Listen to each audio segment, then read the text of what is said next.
Now, today we will add to the communion experience with the addition of taking a few moments to prepare our hearts and minds for sacred instruction.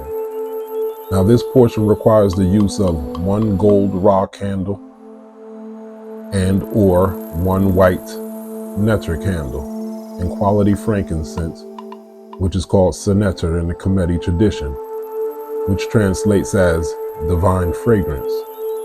If you don't have these things, it's also fine. You can still gain value from this process nevertheless. So let us begin.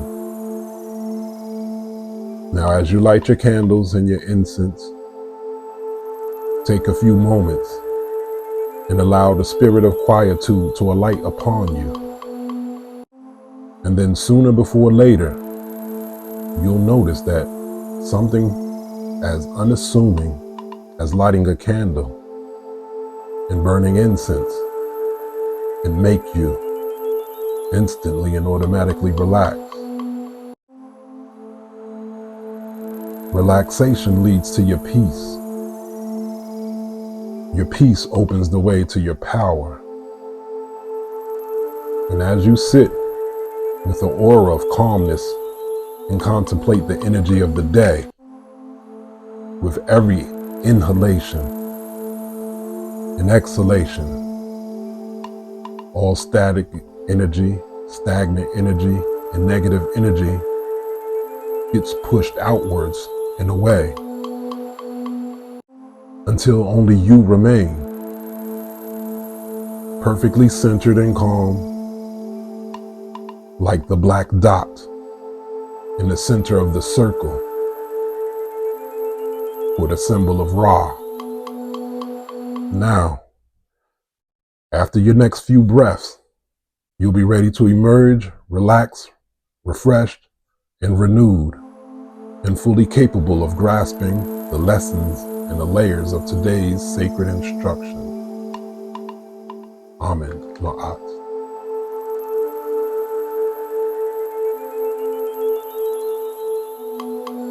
Yeti, and welcome to the Communion Experience. Once again, this is your host, the Nasit Biddy, Ra Sanku Kepper, Chief and Head Priest of the Templeofanu, facilitating our bi-weekly discussions about how to walk in peace and power by way of the teachings of the ancient Kemetic legacy. Now let us proceed to get into what we call the word of the day.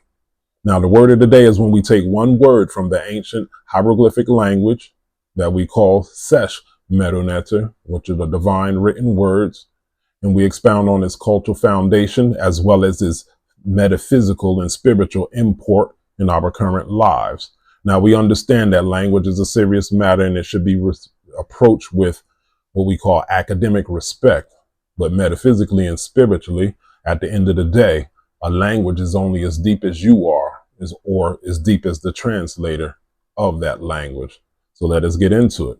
The word for today is Ra.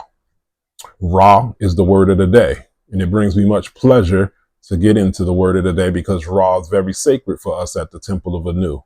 For us at the Templeofanu, Ra is the Godhead or the supreme creative force responsible for maintaining or generating all life.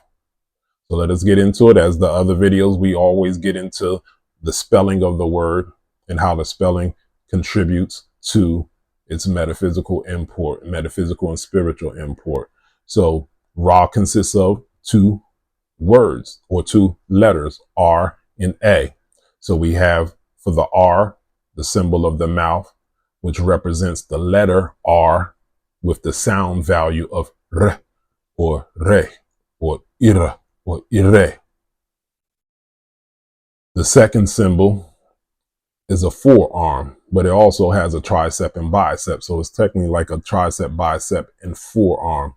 And it represents the letter A with the sound value of eh or eh. Next, you have what's known as a determinative. The determinative is at the end of a word, but it doesn't have a sound value. It's just to help you determine which direction to go in the definition or the defining of the word. So the next symbol is the sun. It is the symbol of the sun, is the determinative to let you know that Ra has something to do with the sun.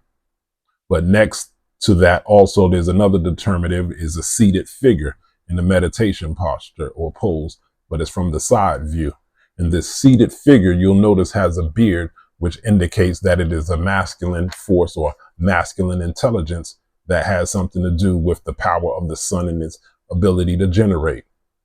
So let us expound on the letter R. And I think it was the last video, or maybe even the last two videos, the words had the letter R in it. And we said that R represents movement, the movement of the mouth in the chewing or the masticating of food to prepare the stomach for digestion, to transform the food into a usable form of energy for the awuf. The awuf is the physical form. The mouth also moves to create words or sounds or to communicate thoughts and ideas from the heart and mind. We're going to get into that in a moment as we proceed with the definition of the word. Now, the letter A represents the arm, and the arms are known to lift things from one place to the next, or even when you walk, the arms move. So you have two images that represent movement. So you have the R that represents the power of utterance, the movement of the mouth and the power of utterance, and the arm represents motility or mobility and strength. Now let us get into what the legacy says about it. We could go to the book of Knowing the Evolutions of Ra and Overcoming Apep. You can find a variation of it in the book called The Selections from the Husia, compiled by Maulana Karenga. He doesn't have the whole text in it, but it's enough of the text in it for you to get a gist of how creation came into being based off of the Kemetic tradition or the Kemetic text, or one of the many Kemetic texts. So I'm going to read selections or sections of it to emphasize what I said about the mouth and its connection or its ability to communicate thoughts and ideas of the heart and mind. Now pay attention, please. This is Ra speaking. He said, when I came into being, being itself came into being. All beings came into being after I came into being. Many were the beings that came forth from the commands of my mouth. Heaven had not yet come into being, nor had earth come into being, nor had the ground been created or things which creep and crawl upon it. I raised up beings in the primordial waters as inert things. I found no place on which to stand. I formed it from the desire in my heart. I laid the foundation through Maat. I created forms of every kind. Many were the forms which issued forth from the commands of my mouth. Not yet had I established Shu, nor sent forth Tefnut. There existed no one who acted together with me. I conceived it in my own heart. And there came into being a vast number of forms of divine beings as forms of offspring and forms of their offspring from them. Later in the text, it goes on to say, it is Ptah, the most great, who has given existence to all divine powers and to their essences through his heart, mind, and tongue. Thus it came to pass that the heart, mind, and tongue ruled all other members through teaching that Ptah is within everybody as heart and mind, and within every mouth as tongue, of all the divine powers, of all humankind, of cattle, of all creeping things, and all living things. And he thinks as heart, mind, and commands as tongue, whatever he wishes. I said that to emphasize because I said in the conjugation of the word Ra, the mouth and the arm, the Ra, the R, the mouth indicates the power of utterance, and the arm indicates movement or mobility. So the power of utterance to make things happen. So that text gave you an idea of how the words cause existence to exist.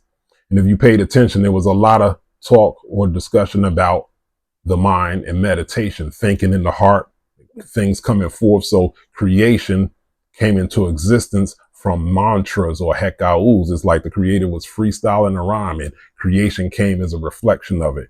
So it's saying that the creator contemplated and meditated, and existence is a result of the creator's meditation. We heard this before in teachings like The Secret. When we talk about your words have power, your words and your language create your reality. Now you see the origin. That teaching could be found in the ancient Kemetic text, not because of my opinion. We just read it ourselves. And it's more than several implications or indications that that's what it is that they believe. Now let's get into what I mentioned before, so a concept called paronymy, which is wordplay, when you could spell a word one direction and you could reverse the spelling of the word and it could indicate a hidden meaning or hidden definition. So we have Ra, and you reverse the word, and it's Ar. The word Ar means to move or to take action, which is interesting.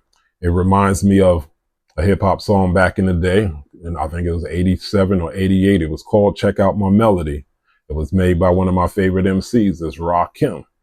They call him the God MC these days. He fathered many styles. He's the prototype for Nas. Nas' style and AZ's style.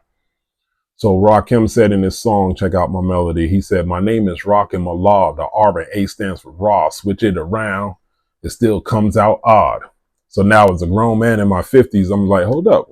I never caught that back in the day. I just thought he was spitting bars. You know how rappers rap. Sometimes they make it make sense, and sometimes it doesn't make sense, and sometimes it just sounds good. I thought he was just doing something that sounded good.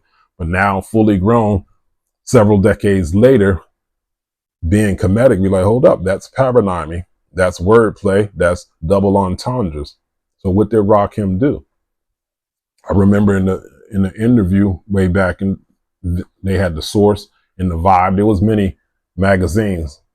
He was very popular back then, and he was an enigma because he was a quiet guy. He wasn't as flamboyant as the rest of the rappers. Even though he dressed flamboyant, he was a calm guy, cool, calm, mysterious. And, you know, he had that name Rakim, and the 5%er philosophy was new back then, and we were all intrigued by what's this name Rakim. And based off of the 5% philosophy, they have something called the Supreme Alphabet. They have something called Supreme Mathematics, which is their philosophy on numbers, and the Supreme Alphabet is their philosophy on letters. For instance, you have the letter A, and they say A stands for Allah, B stands for born, C stands for culture. So 5%ers, when they formulate their name of letters, because we all use the English language, so they form their names, and their names gives a definition based off of their understanding of the Supreme Alphabet. For instance, so his name Rakim, R-A-K-I-M. So based off of the Supreme Alphabet, his name's supposed to mean ruler, Allah, king, Islam, master, or something like that. 5%ers, forgive me if I'm wrong. It's been a long time since I heard or recited or said or came across those teachings. So ruler, Allah, king, Islam, master. But when he was asking an interview over 30 years ago, he didn't say that that was the definition of his name. He said the Ra in his name stands for the Egyptian sun god Ra. And he said the Kim in his name means black, according to the ancient Egyptian language. And I was like, oh, snap. Back then, I knew that much, and I just found it peculiar that he used that as the definition of his name. So Rakim means black god or black sun god, which is curious because the definition of his name was still in alignment with 5% philosophy, which believes that the black man is God, and the symbol that they use for the black man in their tradition is the sun.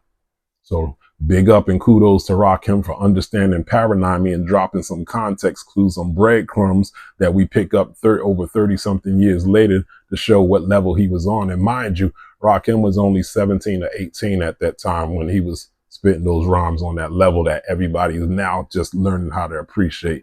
It shows, once again, it just goes back to show the black genius, the African genius, when we're in tune, especially through music. So let us get back to the lesson. So Ra, so Ra is the doer, the mover, the generator of things. It reminds me of the book Stolen Legacy by George M. James. He was referring to Atum a lot in that book. And Atum is another form of Ra. He called Atum the unmoved mover. And that makes me think of the image of the sun with its sun rays that extend as arms holding Ankhs. That's the image of Aten or Aten Ra, which is another form of Ra, in its function of Songku or Songku, meaning he who causes life. And that's why we say God, Ra is the Godhead, the creative force responsible for all life. So when you see that sun disk with the arms holding, with the sun rays that are arms holding the Ankh, remember in Ra's name, the symbol is an arm. So that is a manifestation of Ra's name in the form of Aten Ra, in the function of Songkuf, he who causes life. And lastly, it reminds me of the soul. Most traditions believe that we are a soul or that we have a soul.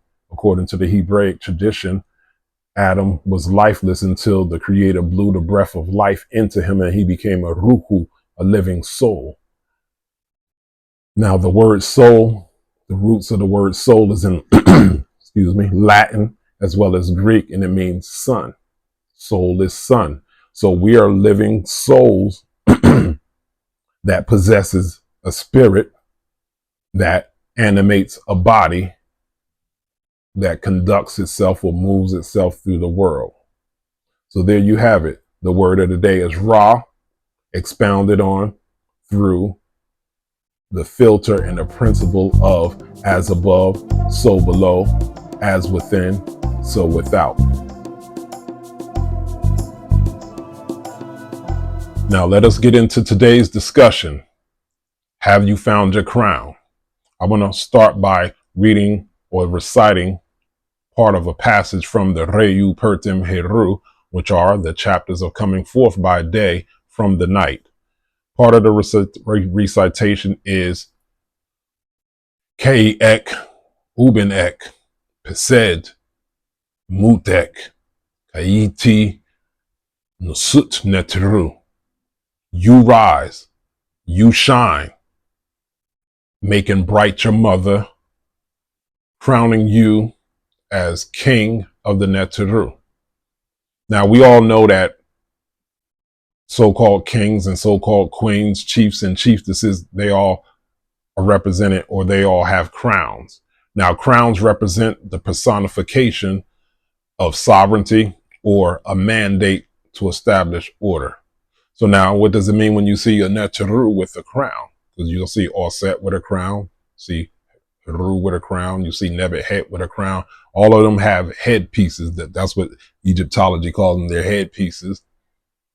But no one gave them the crowns. They represent the origin of the sovereign power and the origin of a mandate or order or type of order. So here we are children of these creative forces. So our job and part of our right on earth is to have a sovereign power and a mandate to establish order of a certain kind. So when we say, have you found your crown? That's actually to challenge the concept of knowledge is power, because knowledge is power is only half true at most. If knowledge was power, then black folks or melanated folks or African-centered folks would be the most powerful people on the planet, because no one teaches truth like us. No one deciphers truth like us. No one thinks outside the box like us. Actually, the whole woke movement is a response to the conscious community and our ability to think outside the box and put things together. So knowledge is power is only half true, because knowledge without the application is only potential, and potential without the application is only an abstraction, and which is useful at the end or not useful at the end of the day. If you have these broad concepts, you're not going to apply them and move on them. What does it all mean? It's just spouting the platitudes. Now, you heard me bring up the 5% nations of gods and earth earlier on. They had a saying that stuck with us through many songs. It's interesting how hip hop was once a conveyor of consciousness. You had Rakim and then you had Brand Nubian. So Brand Nubian, I think it was Grand Pooba, he said a verse, he said, we're the owners, makers, cream of the planet Earth, father of civilization, God of the universe. That was from the teachings of the 5% philosophy. However, For the past 50 years, the whole conscious community has espoused that. We might not have said it in the same words, but if you listen to the teachings of all the master teachers, the ones that still here, as well as the ones that are ancestors now, that philosophy was in there. But the one that sticks out the most is the mother and fathers of civilization. Even science agrees that melanated folks or African folks are the oldest people on the planet. So we are rightfully the mothers and fathers of civilization. It's a beloved title. It's a powerful title. But there's a saying, a title without authority is slavery. So have we become enslaved with all these titles that we have sacred feelings about? So what's the use of the title if it has no power? You can't claim to be God, but speak in the vernacular of victim. So God and victimhood is not mutually exclusive, and never should they be mixed. What does the legacy say about it? There's a quote that says, Ba'ipu neter, Ba'ipu hech. My soul is divine, my soul is eternal. So we have to get to this point where we're at an impasse. We have to make up our mind. Is our heritage divine? Or are we in the victim Olympics? What I'm talking about is the victim. Olympians are supposed to represent the best in the world of their specific type of discipline. So when you say victim Olympics, it means people are trying to be the best at being the worst. So for instance, if another race receives some type of benefit from the government or something, and you'll hear black folks be like, well, what about black folks? We've suffered such and such, such and such. That's being the victim Olympian. When you hear a black man say, yo, it's hard out here, then a black woman say, well, try being a black woman. She's a victim Olympian. When a black woman says, oh, no one protects us, no one loves the black woman, and then the black man say, well, they're killing our boys out here. So it never ends. You hear the discussion about DEI and the concerns about DEI, diversity, equity, and inclusion. So from a spiritual perspective,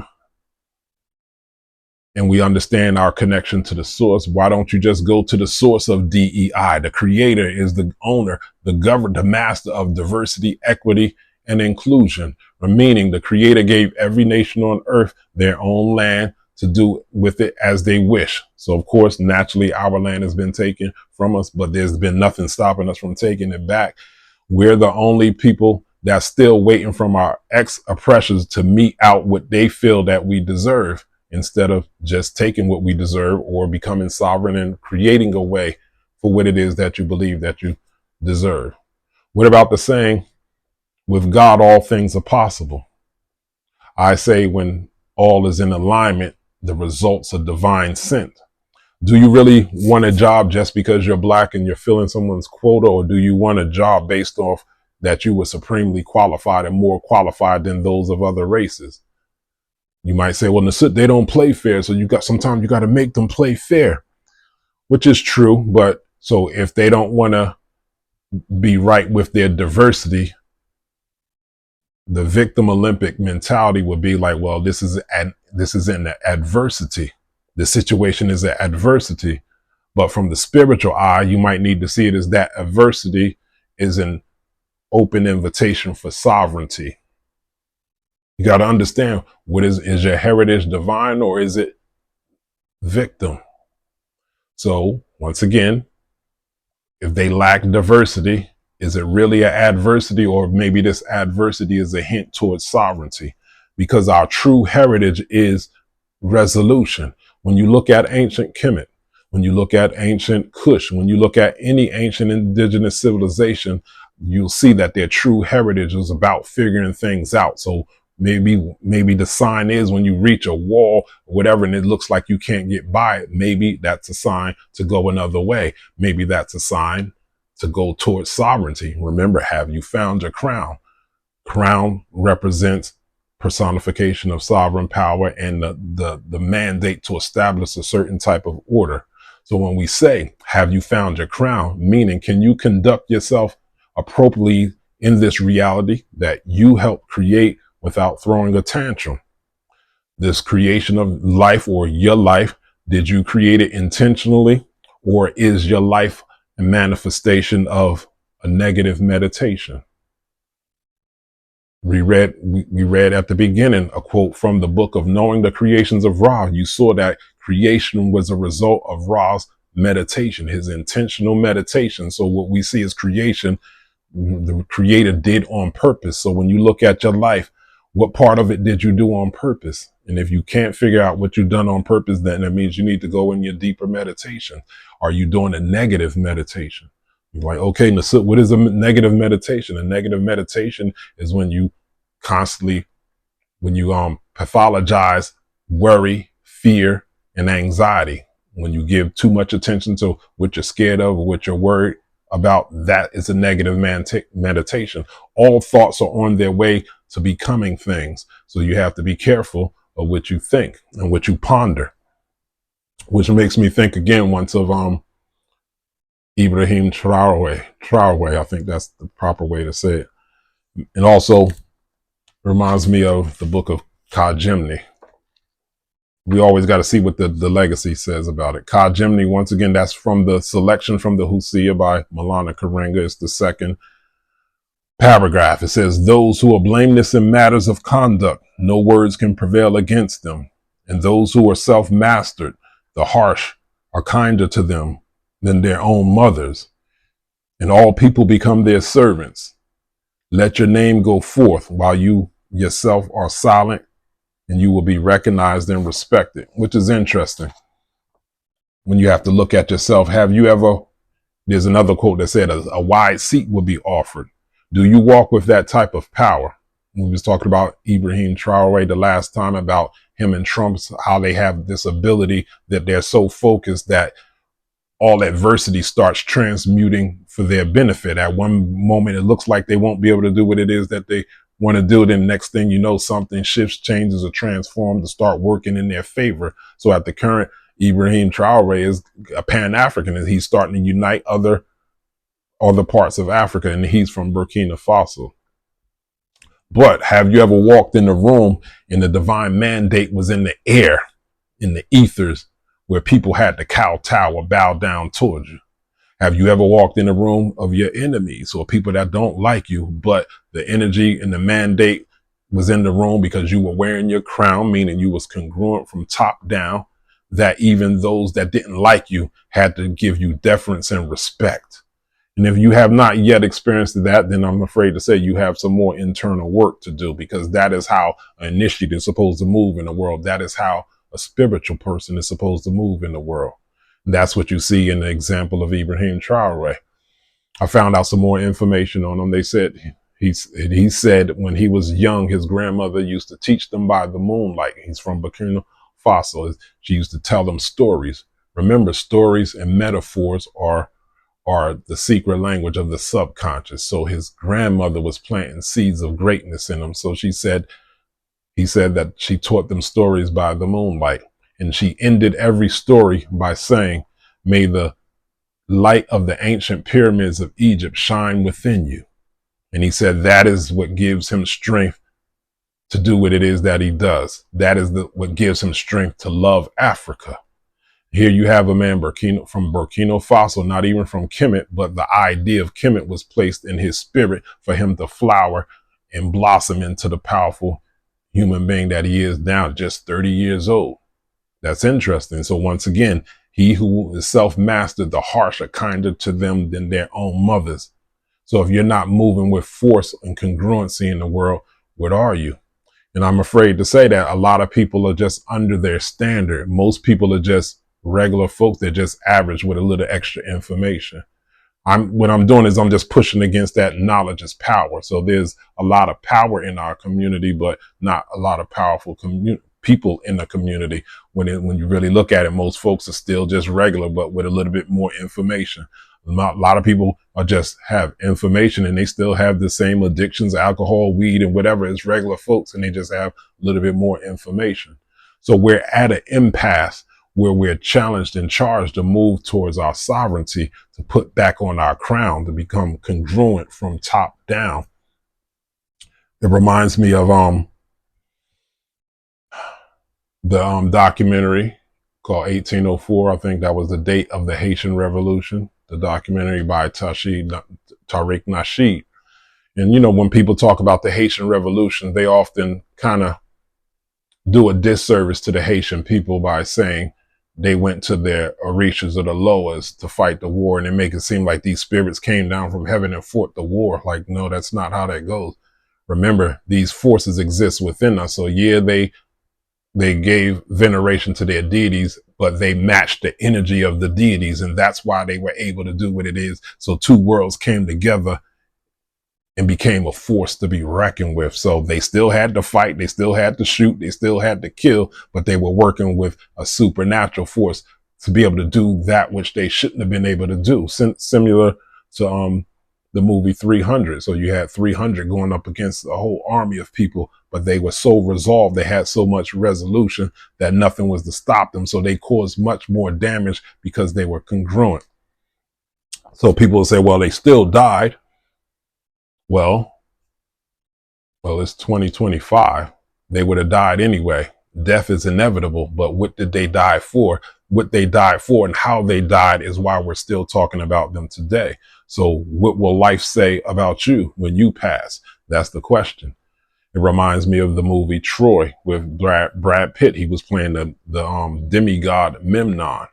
So here you have at the opening scene of this movie, you have a battlefield, and there's a giant in the battlefield representing the army of his side, and you have the Greeks on the other side, which is interesting. Back in those days, wars were scheduled. It's like, meet us at the field at 12 o'clock. So you bring your army, they bring their army, and you schedule the fight. There's no sneak attacks or anything like that.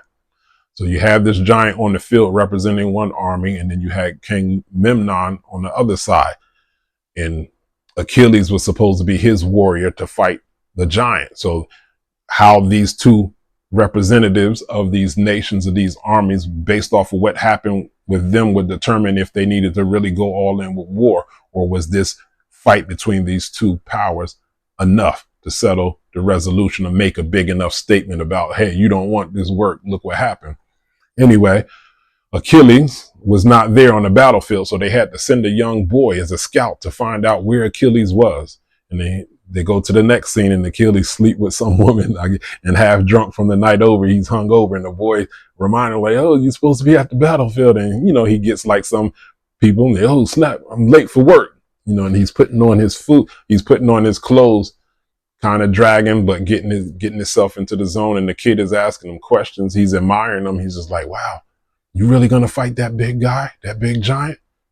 And Brad Pitt is not saying nothing. And the boy said, if that was me, I would be afraid. And as he walked off, he said, and that's why history won't remember your name. And that was powerful. So what will history say about you? What will history say about us? And mind you, he went to the scene, and when he went to the field to battle the giant, and he took a couple steps and leaped in the air and threw his spear, and it killed the giant.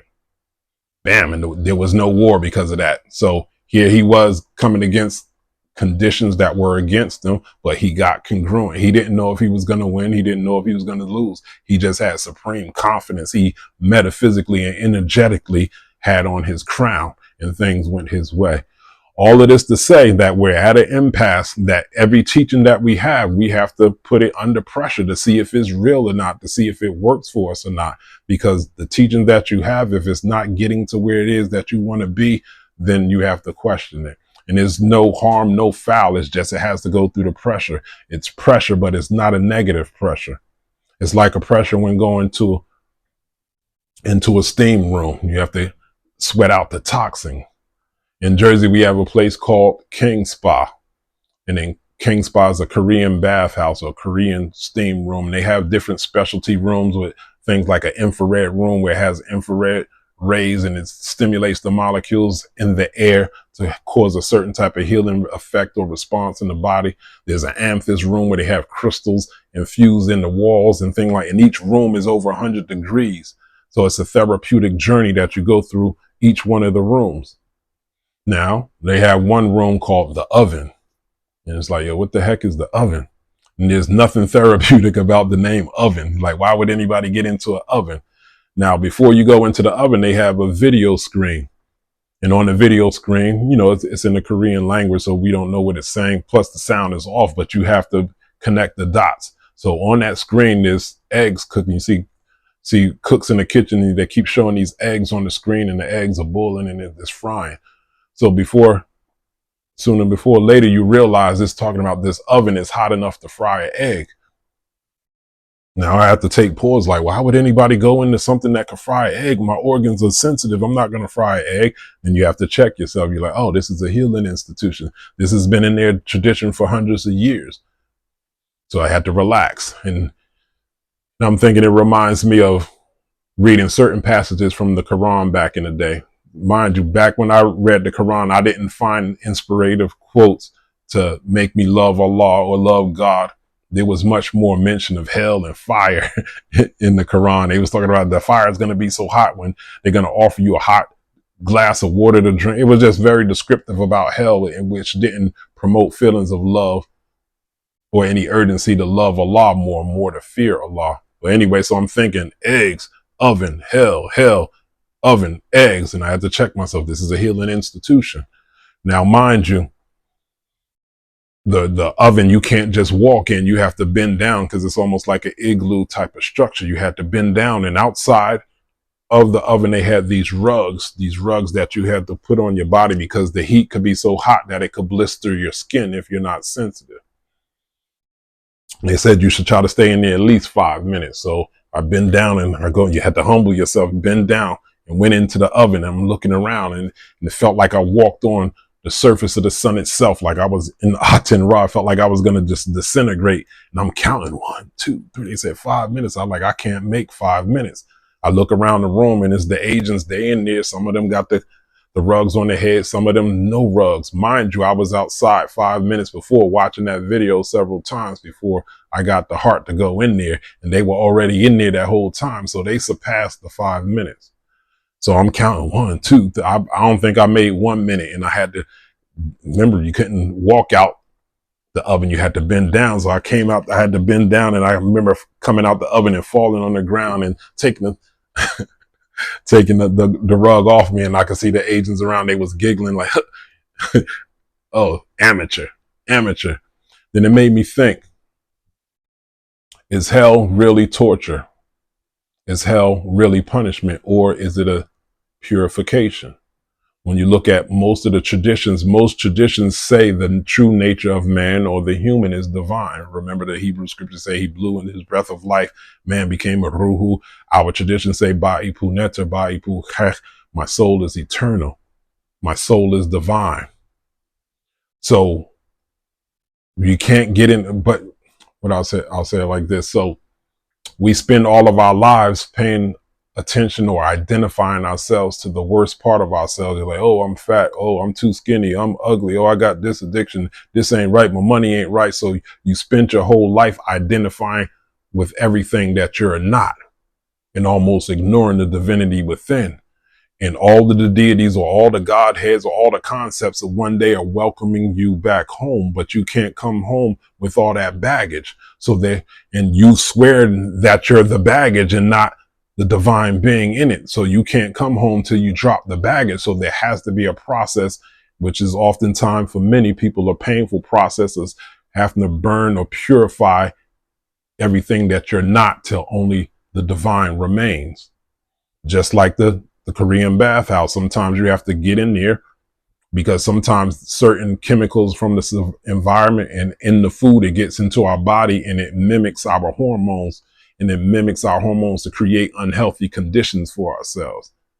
And next thing you know, you're spending your life not being healthy, but trying to be healthy with this fad diet or this protocol or this protocol. So next thing you know, you're too fat, too skinny, can't do it. Once again, the same thing. You're associating yourself with everything that you're not. And sometimes you have to go through a cleansing process, like these different healing rooms in the oven, to cause your cells to respirate or perspire. And through perspiration, and you got to do the constant cleansing till your body reaches a pure state. And that's what I'm saying. All of our teachings, everything that we teach, has to be put under some type of pressure to see what it really is, to see what it does it do what it was meant to do. So have you found your crown? Have you found your crown? Once again, can you endure through the circumstances in your life? without throwing a tantrum. Yes, we have emotions. What did they say? Emotions are good servants, but poor masters. Can you see through your emotions, because you are the awareness behind the emotion? You are not the emotion. So be able to observe your emotion without being emotional. Wearing your crown is learning to be able to move appropriately without needing an emotional stimulus to do it. So to wear your crown, you have to be congruent. You have to be upright to wear your crown, upright and centered in your feet, walking on the ground, conducting yourself through the world, but your mind is in tune with divine directives. So have you found your crown? Did you put your crown on? Have you put your crown on? And is it a good fit? So I'll conclude that message there. Hopefully you got a lot from the lesson and the layers in the lesson. And lastly, if you feel so inclined to donate to the temple in our cause for us to continue bringing these messages and these lessons and these layers, you could cash at Templeofanu or PayPal Templeofanu. And lastly, if you're interested in more inside track learning of the legacy, if you want to be a part of something that's greater than yourself, or just be a better solo practitioner, inquire immediately about our First Eye on Kemet class and get half off. We're accepting no more than 20, no less than 10 people. And our last orientation is next Friday, June 13th. Yeah, next Friday, June 13th. Ironically, Friday the 13th. And we plan on starting the class June 20th, the weekend of the solstice. So all things are in divine order. So if you're interested, email us immediately and we can start that process. Once again, it was fun. It was pleasurable to share these few moments with you all. So until next time, we say walk in peace and power. We say Shimmy and Matep. Diga Nu, Uncle Jocelyn.